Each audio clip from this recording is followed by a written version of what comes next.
Legal কাগজ আছে, সেই কাগজটা আমরা আপনাদের দেখাবো।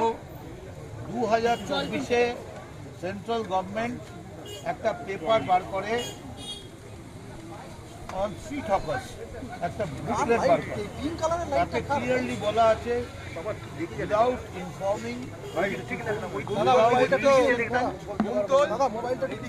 কোনো অবস্থাতে কোনো হকারকে তুলে দেওয়া যাবে না, হকারদের ওপর মারা যাবে না,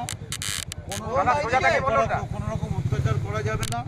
এবং ইতিমধ্যেই অনেক জায়গায় হকার উচ্ছেদের বিরুদ্ধে জাজমেন্ট আসতে আরম্ভ করেছে।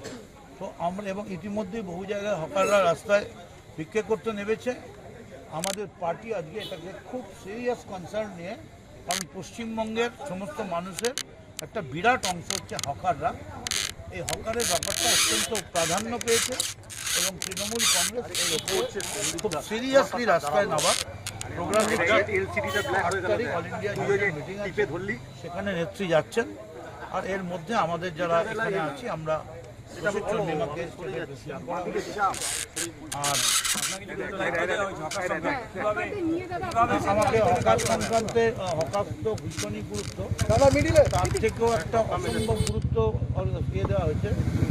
সারা ভারতবর্ষের যত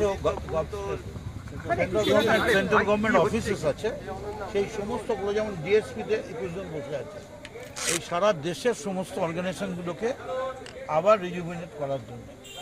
আমি মনে করি আগে হকার ব্যাপারটা একদম অগ্নিগর্ভ হয়ে আছে, খেতে পাচ্ছে না। আমরা চেষ্টা করব, আমি প্রথমেই চেষ্টা করছি, আমি সমস্ত হকার ইউনিয়নের নেতৃবৃন্দ যারা আছে তাদের সঙ্গে যোগাযোগ করে অবিলম্বে একটা কোর কমিটি করে কথা বলবো। বাট ফাইনালি আমাদের কি হবে না হবে, কীভাবে কাজ করবো সেটা এক্ষুনি বলতে পারবো। সমাবেশ ডাকবেন হকারদের নিয়ে এক্ষুনি কোনো কথা বলা যাচ্ছে না। বিফোর টকিং টু এভরিবডি আমি এইটুকুনি বললাম যে তৃণমূল কংগ্রেসের আজকের মিটিংয়ে হকার সমস্যাটা অত্যন্ত বিরাটভাবে গুরুত্ব।